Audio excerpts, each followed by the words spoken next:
زنی بود به نام رابعه. من میخواهم به همان زنهایی که برای زن دوم و سوم بودن شوهرهاشون ضدیتی نشان میدهند از یک زنی از عالم همین زنها از خود زنهای حکایت کنم. شاید که این سخن من بر همان گوش همان خواهرها و اپه‌های برسد که مثال شوهرهای آنها 2 زنه باشند 3 زنه باشند. این جنایت نیست در اسلام. اگرچه امروز از همه با ضرورتر است، مهمتر است خواهرای ما و شما در قدر راه چی در کارهای ناشایسته دست میزنند. همه آنها بیچارت زارن منتظرن که حتی زن دوم برای آنها را قرار دهند. از حرامیده نخواه که یک نکاح حلال بهتر نباشد. بگوید این رابعه ادویه نام داشتند، فرزند اسماعیل بودند. مردم شام ادویهش میگن همین رابعه را. باره میگوید احمدی فرزند حواریه را نزد خود فریاد کرد. گفت ای حضرت احمد. حضرت احمد بسیار یک اولیاء متقدمین بود، شبان روزان در عبادت بود. رابعه هم از او کمی نداشت. گفت احمد گفت من میخواهم تو را شوهر خود قرار دهم. احمد میگوید گفتن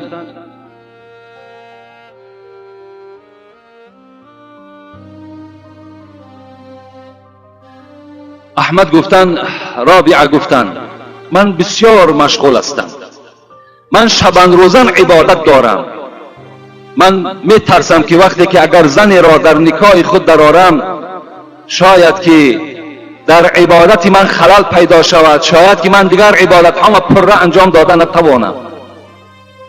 رابعه گفتن احمد گفتن من از تو هیچ کمی ندارم در عبادت، من هم مثل تو شب و روز عبادت دارم، من هم از روی شهوت داشتنم تو را شوهر خود انتخاب نمیکنم، شهوتی منم بلند نیست، لیکن من شوهر پیشینه من از دنیا گذشت، بی نهایت با دولت مرد بود، مالی بسیار در خانه من میراث مانده است.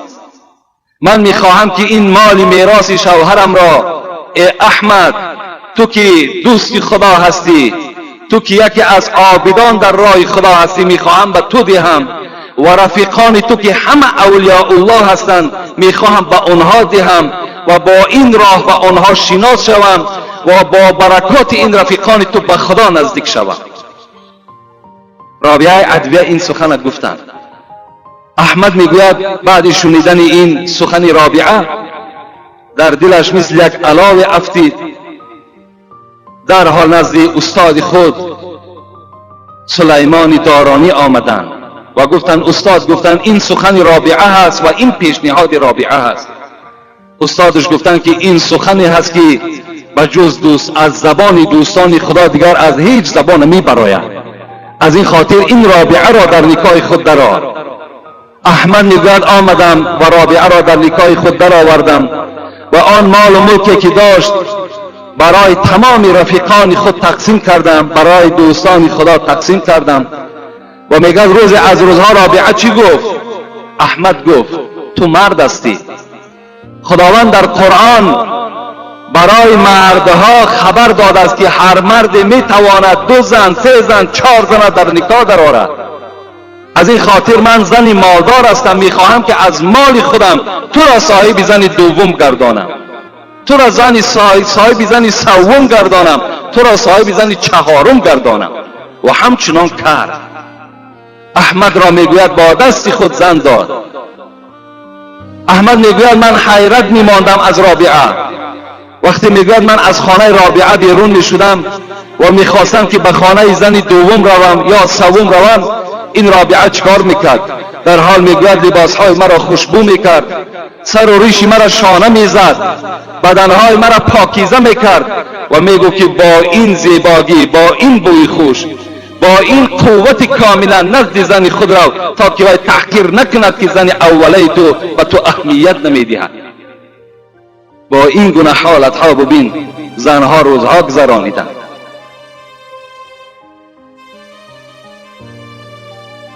از این خاطر از همه خواهرها التماس دارم که نزد جادوگرها نرویم. برای بهبودی زندگیتان برای شما بهترین راه وجود دارد. همان خانه‌ای که تو زندگی میکنی خسر داری، خوشتامن داری، برادرای شوهر است، خواهرای شوهر است، خود شوهر است، اونها را شما احترام کنین، با قدر اون اولاد برسین، هر سخنی که شوهر میگوید اطاعت کنین. به خدا قسم اون شوهر از اولادش دیده تو را دوستتر میدارد، تو را احترامت میکنه. و این نسخه های اونها دروغ هستند، اونها تاثیر ندارند. در بعض کتاب ها دوستان خدا میگن که کسان جادوگر شده میتوانند که هیچگاه باید که اونها با تن حلال نگردن، یعنی دائم باید جنوب باشند.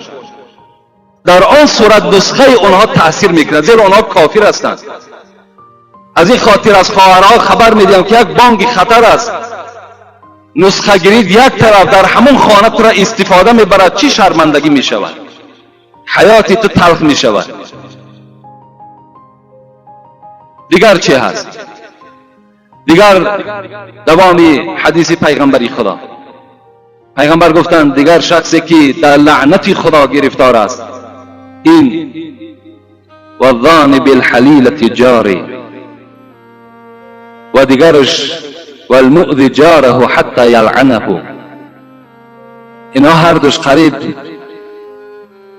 از روی معنا یک معنا دارند.